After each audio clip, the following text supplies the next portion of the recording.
just to explain the reasoning of why you're doing certain things or what's going on and wah, wah, wah, wah, wah. Let's collaborate. Let's make sure we communicate. Let's have everybody ask questions.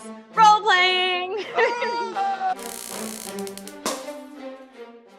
Hey, what's going on, ladies and gentlemen? We are back again with another conversation, Kelly and I, we're talking about how to run an effective meeting today. Kelly, Meetings. I hate meetings. Why do we have to have meetings?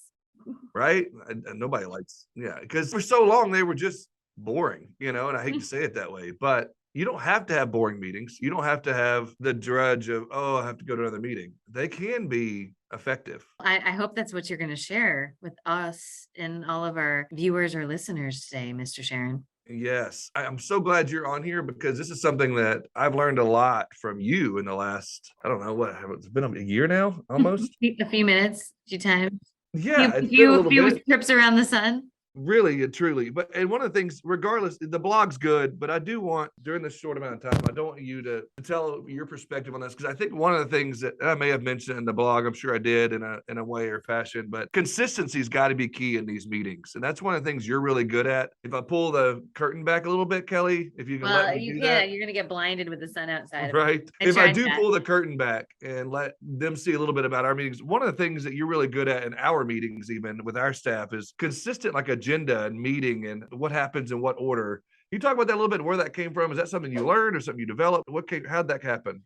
Yeah, real quick. I am in Boston. So for all of you watching and seeing a Red Sox hat and turning off because you're a Yankees fan, you're not our ideal client. Oh, wow. But in fairness, my husband did work for the minor league team of the Red Sox. So the Red Sox did pay our bills for a little while. And you are in New England, so that makes sense. I'm in New England, but I'm in Boston. I was trying to have this like scenic Boston like background for the podcast, and it's so sunny and bright outside. It was like it was not going to happen. So I just want you guys to think behind me of Boston, beautiful skyline. I just feel like, being somewhat of a time management efficiency sort of person in my head, like if we're going to meet, in my mind, we're taking 7 people out of their day-to-day operations. How do we make this impactful? And I think a lot of meetings, like when you're talking about agendas, people just sort of come in and they don't know what to expect. It's a lot of like starting the conversation, where I prefer like everybody knows what we're going to talk about and come prepared a little bit. Yeah. I also think too, with meetings, we try really hard to use other forms of communication for like updates. This is happening, or like we said, when one of our clients' data got approved for data dashboards, like we don't need to have a meeting about that. We could just kind of send an email or do an update. I try to use the meeting time, I guess, to say, let's collaborate. Let's make sure we communicate. Let's have everybody ask questions and get everybody together. I also use meetings as a way to stop other distractions throughout the week. Our meeting cadence is we have I have a one-on-one meeting with every member of the team, even the virtual assistants. And then we have a monthly all hands on deck meeting where we do together. But then as needed, as things come up, we're making changes based on a level of our processes. Like if we just completed our agency efficiency remodel with just some different steps. So the people who that impacts will have a meeting for, but it's as needed with a clear agenda. I'm really intentional in the meeting time. I want to be impactful, but I want you to go into that agency efficiency meeting with like, here's the changes, like almost like a memo that's there before. And Heath knows like you're required to read that beforehand. And I shoot a video so that sometimes people learn more by hearing than reading. And you come to those meetings unprepared, KDP, not so happy. No, not at all. And so, I think every meeting's better when you got engagement. If it's just you as the leader or the agency owner or the manager leading the meeting and you're just wah, wah, wah, wah, wah, that's all it is to them. But if you can get people talking, get that engagement. I shared a sample schedule in the blog you should go check out of how some meetings should be ran and how kind of a way we do it. And like one of the things that Kelly is good about is talking about share some wins and losses. How were you effective this week, or whatever it looks like in your agency? Get people talking.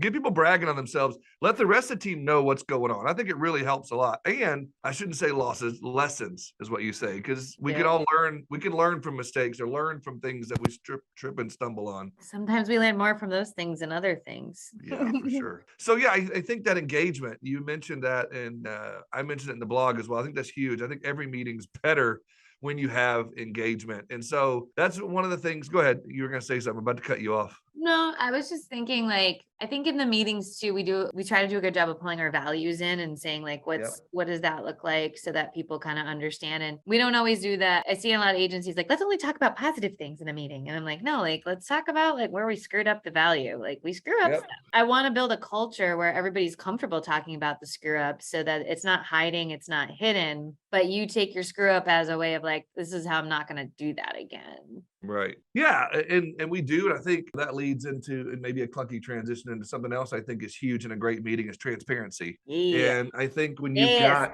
got, say what?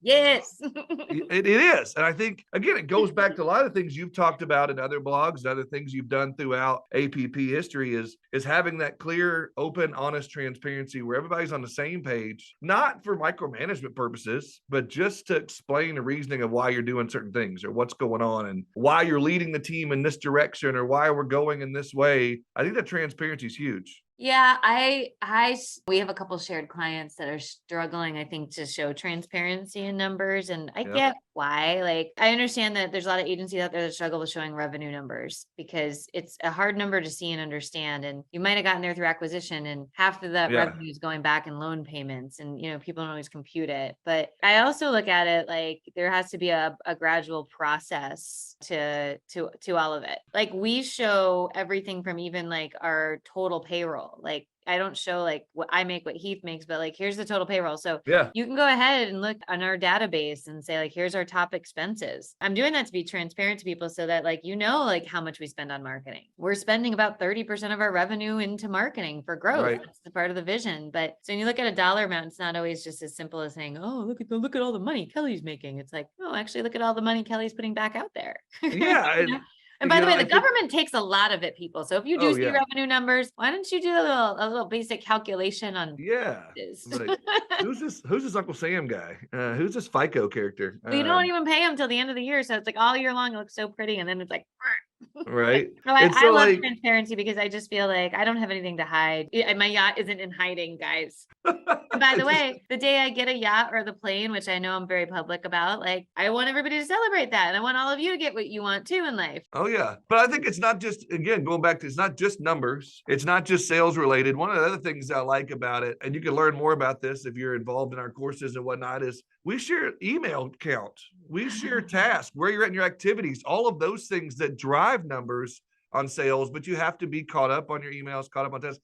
That look on your face, what you look well, because we do it with our agencies in the agency efficiency module, right? Yeah. Like, so I'm big on like, I'm not going to ask agencies to do something that we're not doing internally. Bingo. So if I'm not willing to show my revenue, I can't ask them to do it. If I ask you to go meet with everybody one-on-one, your whole team, I can't say that and not do that myself.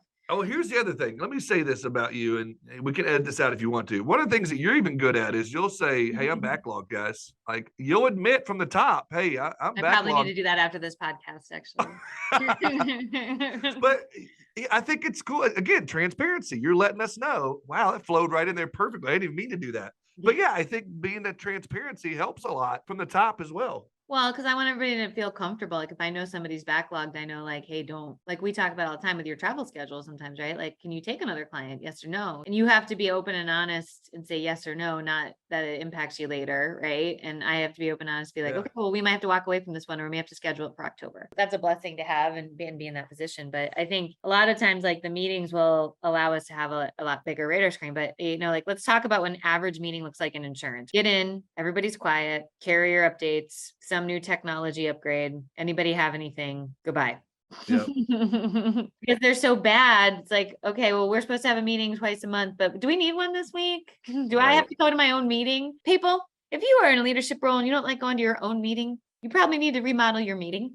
Probably should, for sure. Thing that, I talk about in the blog, I think is also helpful in meetings. Again, it also can create some excitement and fun too, is having crystal clear goals for everyone in the business. Not, again, not just sales, and I didn't even think about this as as an agency owner myself in the past, of even having goals for the DOFI or the, what do you call it? Director of first impression. Right. But not the secretary, not whatever you want to call that, but the DOFI is a better term for it. Even that person has goals, not just for sales and account managers, managers. It's for everybody in the agency. And you can celebrate when you hit those goals, and you can come together and help when you're struggling with those. I think it's big for a meeting to discuss some of that. Yeah, I feel like your meetings need to leave motivational. And if you do have to talk about something heavy, a lot of times we'll do one word close. We do those on our all hands on deck monthly meeting, where we say one word, how everybody's feeling about the meeting today. The last quarterly meeting, we had kind of a rough quarter. We had some issues with some clients. I'm not going to disclose what those are. They were uncontrollable. They weren't everybody know there's no client out there pissed at us. Okay. We have no 1-star ratings. That was a little bit, there were some challenges on some things, and like that impacted our numbers. And that's why we had to kind of tighten our belt on some items, just like in any business, if you get burned on a deal, you have to sort of go tighten your belt, and that's cool. But everybody's got to know why maybe we're tightening our belt. At the end of that meeting, it's like, when we're close, how's everybody feeling? And like the positive feedback was, I'm glad that we're being transparent about it. So as a leader, don't overthink it. I think most people want that level of transparency and that honesty from the leader of what's going on, so that there's a ripple effect. It's very hard to hide some of that stuff. Yep.